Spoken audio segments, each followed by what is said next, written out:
এজন ইউটিউবাৰে ৰাজনৈতিক সমীকৰণ চেঞ্জ কৰাই দিলে। হেল্ল' নমস্কাৰ, মই হীৰামণি আপোনালোক সকলোকে মোৰ অকণমানি ইউটিউব তথা ফেচবুক পেজলৈ স্বাগতম জনাইছোঁ। আশা কৰোঁ সকলো ভালে আছে, কুশলে আছে। মোৰো ঈশ্বৰৰ কৃপাত আৰু আপোনালোকৰ আশীৰ্বাদত ভালে। আজিৰ ভিডিঅ'টোৰ প্ৰথম শব্দটোৱে হৈছে ইউটিউবাৰ। আগতে ইউটিউবাৰ বুলি ক'লে মই কি ভাবিছিলোঁ জানে, এয়া মাছ মাংস বনাই কিনে ৰেচিপি দিয়াজনকে ইউটিউবাৰ বুলি কয়, বা আপোনাৰ ডাঙৰ ডাঙৰ দেশত ঘূৰিব যাব, তাতে যাই কিনে আপোনাৰ তাৰে পৰিৱেশবিলাক দেখাব, তাকে ইউটিউবাৰ বুলি কয়। কিন্তু দেশ সলনি কৰিব পৰা ইউটিউবাৰ মই পোৱা নাছিলোঁ। ময়ো বাৰু সেই নিম্ন খাপৰ ইউটিউবাৰৰ ভিতৰতে পৰোঁ, কিন্তু আমাৰ ভাৰতত এজন এনেকুৱা ইউটিউবাৰ আছে যিজনে দেশখনৰ ৰাজনীতি সমীকৰণ চেঞ্জ কৰাই দিলে, আৰু যাৰ নাম হৈছে ধ্ৰুৱ ৰাঠে। কি ক'ম তেখেতৰ কথা। তেখেতৰ ভিডিঅ' চোৱাৰ মোৰ বেছি দিন হোৱা নাই, প্ৰায় 2 মাহমান হ'ল নেকি। 2 মাহমানে হ'ল। আগতেও চাইছিলোঁ কেতিয়াবা বহুত নলেজৰ ভিডিঅ' দিয়ে, কিন্তু এতিয়া মানে কি প্ৰায়ে চাই থাকোঁ তেখেতৰ ভিডিঅ' যেতিয়া চাওঁ তেতিয়া বহুত মানুহে কাণত ক'ব আহে যে তাহিৰ ভিডিঅ' চাই আছে, সি এটা দেশদ্ৰোহী, সি বোলে ক'ৰবাত বেলেগত থাকে, বেলেগ দেশত থাকে, সি বোলে অমুক, সি বোলে তমুক, সি বোলে কুকুৰ এটা। কিমান শুনিছিলোঁ। একো কোৱা নাছিলোঁ, কাৰণ মোৰ অনুভৱ হৈছিল, কাৰণ তেখেতসকল যিহেতু চামচা, আৰু চামচাৰ এইটো নাথাকে। আৰু মই কাৰো চামচা হ'ব নোৱাৰোঁ। কিয় নোৱাৰোঁ জানে, মোৰ আত্মসন্মান বোলা বস্তুটো আছে, আৰু আত্মসন্মান হৈছে আপোনাৰ আত্মা আৰু মনৰ পোচাক, আৰু সেই পোচাকযোৰ খুলি দিব নোৱাৰোঁ ভাই। সেই পোচাকযোৰ খুলি দিলে মন আৰু আত্মাই লাংটা হৈ নাছে বোলে, সেইকাৰণে মই সেই পোচাকযোৰক নুখুলোঁ। আমি প্ৰায় মানুহবিলাকে হৈছোঁ দলপ্ৰেমী, দেশপ্ৰেমী নহয়। আমি দলক ভাল পাওঁ, কাবাই কংগ্ৰেছ, কাবাই বিজেপি। আৰে ভাই, কংগ্ৰেছ বিজেপি খেলি আমাৰ কি লাভ হ'ব? আমাৰ একো লাভ নহয়। আমাক কি লাগে? স্বাস্থ্য আৰু শিক্ষা ফ্ৰী লাগে। যিখন দেশত শিক্ষাৰ কাৰণে 18% GST লগায়, সেইখন চৰকাৰ কেনেকৈ ভাল হ'ব পাৰে ভাই? ৰাষ্ট্ৰ এখন আগুৱাই যাবৰ কাৰণে মেইন মেৰুদণ্ড হৈছে আপোনাৰ শিক্ষাতে যদি GST 18% লয়, সেইখন চৰকাৰ মই কোনোদিনে নাভাবোঁ ভাল হ'ব পাৰে। তো সেইখন চৰকাৰক শিক্ষা দিবৰ কাৰণে প্ৰত্যেকজন ৰাইজে উঠি পৰি লাগিছিল, আৰু তাত সফলো হৈছে বুলি মই ভাবোঁ।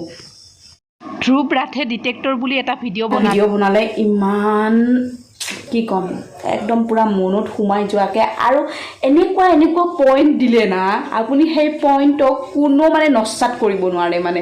তো বহুত ধ্ৰুৱ ৰাঠে কি ক'ম, আৰু আমাৰ নিচিনা মানুহে বাৰু তেওঁক কি বুলি ক'ম তেখেতক বাছ ধন্যবাদ দিম, আমাক ইমানখিনি নলেজ দিয়াৰ কাৰণে। ধ্ৰুৱ ৰাঠে ভাই, কুকুৰ বুলি কোৱা মানুহবিলাকে সঁচাকৈ নাকত এতিয়া ৰুমাল চুমাল লোৱা ভাল হ'ব নেকি?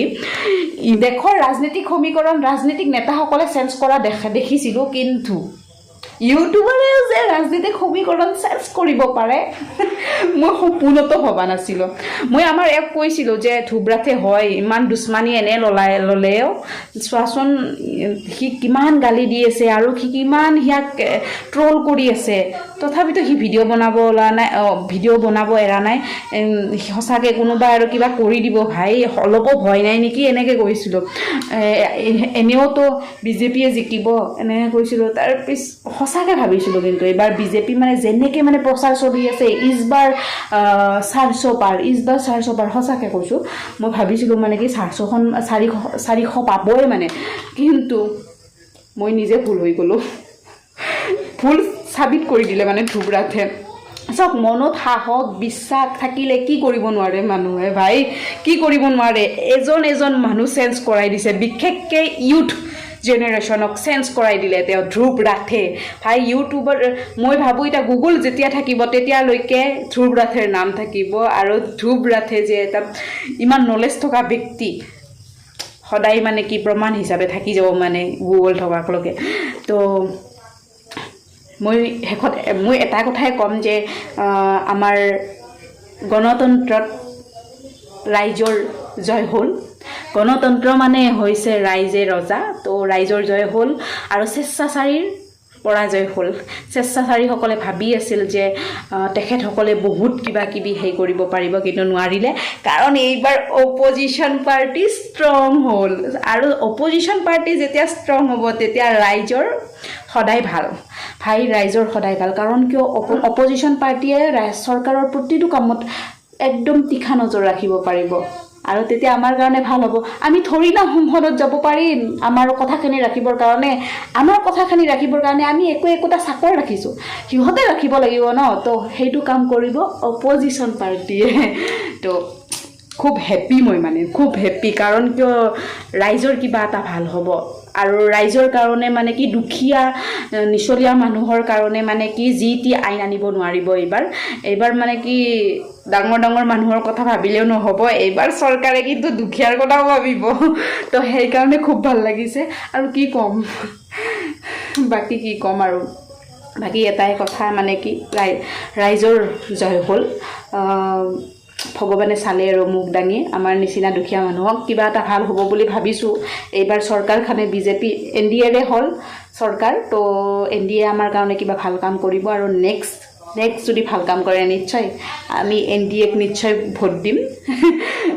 ভোট দিম কিন্তু এইবাৰ অপজিশ্যন পাৰ্টিটো তামাম ষ্ট্ৰং হ'ল এইবাৰ কিয় সদায় ষ্ট্ৰং হ'ব লাগে অপজিশ্যন পাৰ্টি কাৰণ কিয় তেতিয়াহে তীখা নজৰ ৰাখিব পাৰিব নে কি কয় ৰাইজ এতিয়া কিছুমানে ক'ব আহিব পাৰে যে ধ্ৰুৱ ৰাঠিৰ ফেন হয় মই ধ্ৰুৱ ৰাঠিৰ ফেন হয় বহুত ভাল পাওঁ ধ্ৰুৱ ৰাঠি বুলি নহয় যিসকল ব্যক্তিয়ে ৰাইজৰ কাৰণে ৰাইজৰ কথা ভাবে দুখীয়াৰ কথা ভাবে সেইসকল ব্যক্তি মোৰ সদায় প্ৰিয় আৰু সদায় প্ৰিয় হৈ থাকিব ৰাজনীতিৰ এই ৰিজাল্টৰ পৰা এটা কথাই গম পোৱা হ'ল যে মানুহক কেতিয়াও দুৰ্বল বুলি ভাবিব নালাগে সদায় পাপ্পু বুলি কোৱা মানুহজন ইমান ষ্ট্ৰং কৰাই দিলে আপোনালোকে পাপ্পু বুলি কয় দুৰ্বল বুলি কয় গতিকে মানুহক বেছিকৈ দুৰ্বল বুলি ক'ব নালাগে কাৰণ শব্দত বহুত শক্তি আছে শব্দই ব্ৰহ্ম আৰু শব্দই মানুহক চেঞ্জ কৰাই দিয়ে তো বিজেপিয়ে পাপ্পুক চেঞ্জ কৰাই দিলে আৰু বহুত মানুহক চেঞ্জ কৰাই দিলে